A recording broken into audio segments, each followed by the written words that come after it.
Jingle bell, jingle all the way. Oh, what fun it is to ride in a one-horse open sleigh. Hey, jingle bell, jingle all the way. Oh, what fun it is to ride in a one-horse open sleigh. Merry Christmas সবাইকে। আশা করি সবাই খুব ভালো আছো। আর আজকে আমাকে বাড়ি ফিরে আসতে হচ্ছে, দেখতেই পাচ্ছ কলকাতাতে সবাইকে টাটা বলে এখন আমরা বাড়ির উদ্দেশ্যে রওনা দিয়েছি। আমাকে রায়গঞ্জ ফিরতে হবে, কারণ 26শে ডিসেম্বর আমার ছেলের রেজাল্ট।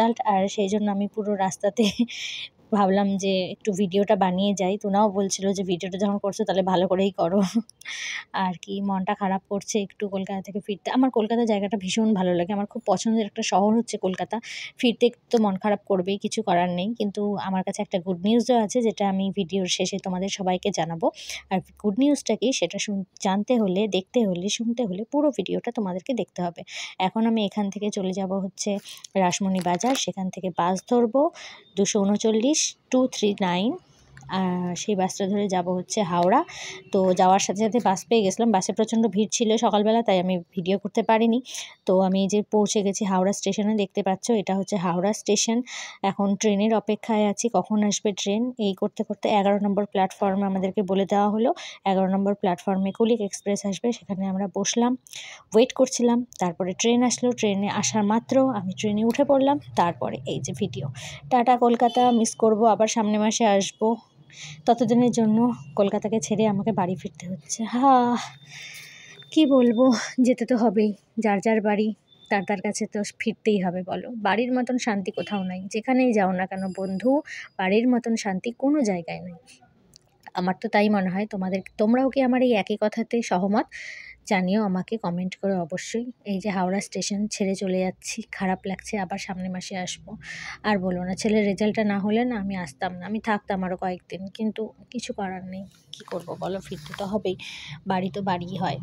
তো হাওড়া স্টেশনটা বেশ বড়, দূরপাল্লার ট্রেনগুলো সব এখান থেকেই ছাড়ে।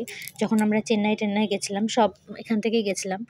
এই যে ট্রেনটা সব রকমের জায়গা সবাইকে ছেড়ে দিয়ে আমি চলে যাচ্ছি। তো মানে ট্রেনটা ভালো ছিল, কিন্তু এত স্লো। প্রথমের দিকে খুব ভালো এসেছিলো, কিন্তু পরের দিকে এতটা স্লো হয়ে গেছিলো বলার মতন না। তো দেখতেই পাচ্ছ সব জায়গাগুলোকে ফাঁকা করে দিয়ে আমরা এগোচ্ছি। তো স্টপেজ বেশি ছিল না, কিন্তু যাতায়াত করতে করতে আমার ছেলে এতটা টায়ার্ড হয়ে পড়েছিল, ও পুরো ঘুমিয়েই পড়েছিল। আমার তো মনে হচ্ছিলো আমিও ঘুমিয়েছি কিছুটা, কিন্তু টুনা কিন্তু পুরো রাস্তা জেগেছিল। তো এই যে বেচারা ঘুমাচ্ছে, আর আমি এই ফাঁকে ওর ভিডিওটা করে নিয়েছি। এইখানটাতে ট্রেনটা অনেকক্ষণ দাঁড়িয়েছিল, বলতে গেলে এই জায়গাটাতে আধা ঘন্টা 1 ঘন্টার মতন দাঁড়িয়েছিল। আমি তো মোবাইলটাকে জানলা দিয়ে বের করে ভিডিও করছি, ভাবছিলাম যদি হাত থেকে পড়ে যায় তাহলে তো আমার সর্বনাশ একদম। কিন্তু কিছু হয়নি ভগবানের দয়ায়। একটু ভিডিওগুলো করছিলাম, তো টুনার সাথে গল্পও করছিলাম। হাতের মধ্যে পড়ে গেল আমার ছেলের ফোন, ব্যাস। যেই না ফোন পড়েছে ব্যাস, আমি টুনার সাথে একটু গল্প করছিলাম, একটু মজা করছিলাম, খুনসুটি করছিলাম, ব্যাস ওটা ও ভিডিওতে করে নিয়েছে। আমি ভাবলাম তোমার সঙ্গেও শেয়ার করি একটু, কি করব, সবার সাথেই শেয়ার করা উচিত সব কিছু। যে গল্প করতে করতে যাচ্ছি আমরা দুজন মিলে, আর এতটা রোদ, আর ঠিক সময় রোদটা আমার মুখের মধ্যে এসে পড়ছে। দেখো, বেশ গল্প করছিলাম আমি ওর সঙ্গে যে বাড়ি গিয়ে কী হবে না হবে। ও বলছে বাড়িতে গিয়ে তুমি রান্না করবে। আমি পারবো না রান্না করতে, আর এতটা ফুল টায়ার্ড। অবশ্যই আমাকে বাড়িতে এসে রান্না করতে হয়নি, সব রান্নাবান্না করাই ছিল। তো এই কথা বলতে বলতে চলে আসলাম, তখন বাজে প্রায় ঘড়িতে 3:45। এটা হচ্ছে ফারাক্কা ব্রিজ। এই যে ফারাক্কার জলের, এটা হচ্ছে ক্যানেলটা ফারাক্কার জলের। এই যে ব্রিজ শুরু হলো, ফারাক্কা ব্রিজ। দেখো, দেখছো কত বড় গঙ্গাটা। এত ভালো লাগছিল দেখতে, আর হাওয়া আসছিল, কি ভালো লাগছিল দেখতে। ব্রিজগুলো না বেশ ভালো লাগে দেখতে। একটা হাওড়ায় আছে হাওড়া ব্রিজ, আর একটা ফারাক্কায় আছে ফারাক্কা ব্রিজ। অবশ্যই এই ব্রিজগুলোই কিন্তু আমাদেরকে একে অপরের সঙ্গে জড়ো করে রাখছে, মানে যুক্ত করে রেখেছে আর কি। তো এই যে ব্রিজ চলছে, ট্রেন চলছে, ব্রিজও চলছে, তার সাথে সাথে মাঝে মাঝে না ব্যারিকেডগুলো আছে, ব্যারিকেডগুলো দেখতে ভীষণ ভালো লাগে। আমি ফারাক্কায় এসেছিলাম, হয়ে গেল অনেক বছর আগে, স্নান করতে এসেছিলাম ফারাক্কার জলে, গরমের সময় অবশ্যই, ঠান্ডার সময় একদমই না। তো এই ব্রিজ চলছে, আমিও ভাবলাম একটু ভিডিওটা শুরু করি। ফারাক্কা ব্রিজ, আমি কিন্তু ভীষণ ভয় মোবাইলটা কিন্তু বাইরের দিকেই রেখেছিলাম, মানে ভিডিওটা ভালো করে শ্যুট করার জন্য। কিন্তু বেশ ভয় যে বাবারে, যদি হাত থেকে মোবাইলটা পড়লো তো শেষ, আমি তো ফিনিশ। তো যাই হোক, এই যে দেখতে পাচ্ছ ট্রেন ছুটছে ট্রেনের মতন করে, আর আমরাও ছুটছি। তার মধ্যে আজকে 25শে ডিসেম্বর, কিন্তু বিশ্বাস করো 25শে ডিসেম্বর ঠিকই এক ফোঁটাও ঠান্ডা নাই। আমি তো পুরো ট্রেনে সোয়েটার পরিনি, দেখতেই পেলে ভিডিওর মধ্যে। বাড়ি আসার আগে একটু হালকা সোয়েটার গায়ে দিয়েছিলাম। তারপরে তার মধ্যে 25শে ডিসেম্বর আজকে একটু একটা ভালো গুড নিউজও পেয়েছি, বেশ খুশি ছিলাম আমি। তো বলেই দিই, গুড নিউজটা হচ্ছে আমি জেঠিমা হয়ে গেছি। আমাদের বাড়িতে একটা ছোট্ট বেবি এসছে, অবশ্যই বেবি গার্ল, খুব কিউট, ভীষণ কিউট। এখনও নাম ঠিক করিনি আমি। আমি তো প্রচণ্ড এক্সাইটেড ছিলাম, আমি কখন বাড়ি যাব, কখন ওকে দেখব, কেমন হয়েছে, পুরো ভীষণ এক্সাইটেড ছিলাম। আর সত্যি বলতে বন্ধুরা, ওকে দেখে আমি খুব খুশি। এত কিউট হয়েছে, এত সুন্দর হয়েছে, বলার মতন না। তো তোমাদের সবার সঙ্গে ভিডিওটা শেয়ার করেছি, ও কেমন হয়েছে দেখতে। তোমরা সবাই পুরো ভিডিওটা দেখো, তাহলেই ওকে দেখতে পাবে। লাস্টের দিকে রেখেছি যাতে তোমরা সবাই স্কিপ না করে ভিডিওটা ফুলটা দেখতে পাও। তো এই যে দেখো, ব্রিজ তো শেষ হওয়ার নামই নিচ্ছে না, ব্রিজ তো শেষ চলেই যাচ্ছে, সে চলেই যাচ্ছে। আমার খুব ভালো লেগেছিলো আর কি। মানে ফারাক্কা ব্রিজ আমি যখনই ট্রেন দিয়ে যাই আর কি, যাতায়াত করি, তখনই ফারাক্কা ব্রিজটা দেখলে পরেই আমি একটু মোবাইলে ভিডিও করে নিই, আমার বেশ ভালো লাগে। আমি জানি ভিডিওটা অনেক বড় হয়ে যাচ্ছে, অনেকে শেয়ার করবা না, অনেকে পছন্দ করবা না এতটা ভিডিও দেখতে। এই যে দেখো ব্যারিকেডগুলো, জলের ব্যারিকেডগুলো, এগুলোই আর কি মানে নদীর জলটাকে আটকে রাখে।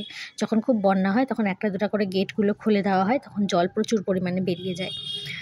তো জাস্ট চলছে আর চলছে। ওই যে শেষ মাথা চলে এসছে ট্রেনের, ওই যে দেখতে পাচ্ছ শেষ মাথা, মানে ব্রিজ প্রায় শেষ, খতম হয়ে গেল ব্রিজের কাহিনী। আমরাও চলে এসেছি ডাঙার দিকে, ট্রেনের জলের উপর দিয়ে চলতে। কি অদ্ভুত সৃষ্টি না, কীভাবে ইঞ্জিনিয়াররা তৈরি করেছে, কতটা ব্রেন খাটিয়ে তৈরি করেছে তারা এরকম একটা সুন্দর, মানে কি বলবো, ব্রেন যেন ভগবান সবাইকে দেয়। কি আলতু ফালতু বলে যাচ্ছি, বলার শেষ নাই, আর আমার বকবকেরও শেষ নাই।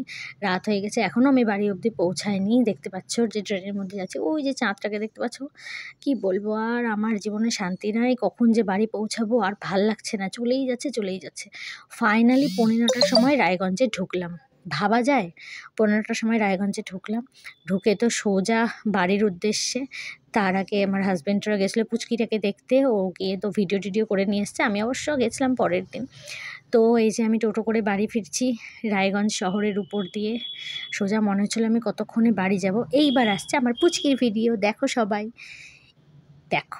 দেখছো কি কিউট হয়েছে না, ইস রে, মুখটা কি কিউট হয়েছে, ছোট বেবি। আমার তোকে ভীষণ ভালো লেগেছে, ভীষণ। আমাদের বাড়ির নতুন সদস্য, ভীষণ কিউট হয়েছে ও। সবাই আশীর্বাদ করো ওকে, মন ভরে আশীর্বাদ করো, যেন ও জীবনে অনেক বড় হতে পারে, অনেক নাম করতে পারে, বাবা মার নাম উজ্জ্বল করতে পারে। এইমাত্র জাস্ট কলকাতার ট্রেন থেকে নামলাম, বাড়ি আসলাম। দেখতেই পাচ্ছ জামা কাপড় চেঞ্জ করেছি, নাইটি পরে আছি। আর বাপরে বাপ, যা জার্নি হয়েছে। যারা কলকাতার ট্রেনে যাতায়াত করো তাদেরকে বলবো, দিনের ট্রেনে কলকাতা যাও, কিন্তু ফেরার সময় অবশ্যই রাতের ট্রেনটা ধরেই এসো, কারণ এই দিনের ট্রেনে যা হ্যারাসমেন্ট হয় না, বলার মতন না। প্রত্যেকটা স্টেশনে এতক্ষণ ধরে দাঁড়ায় ট্রেনটা, মানে বিচ্ছিরিকর অবস্থা।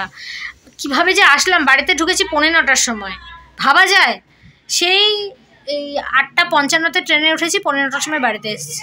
ট্রেন না গরুর গাড়ি বলাই যায় না ভাবতে গেলে। তো ফুল টায়ার্ড আমি। আমার ভিডিওটা সবাই একটু দেখো, কেমন হচ্ছে আমাকে অবশ্যই কমেন্ট করো। আর আমার চ্যানেলটায় যারা নতুন আছো, যারা সাবস্ক্রাইব করোনি, তারা অবশ্যই আমার চ্যানেলটাকে সাবস্ক্রাইব করো। আপাতত সবাই ভালো থেকো, আর হ্যাপি নিউ ইয়ার বলছি, হ্যাপি নিউ ইয়ার তো অবশ্যই, আর মেরি ক্রিসমাস সবাইকে জানাই। আর সবাই খুব ভালো থেকো, আর আমার চ্যানেলটাকে সাবস্ক্রাইব তো অবশ্যই করে বললামই। আপাতত টাটা, গুড নাইট।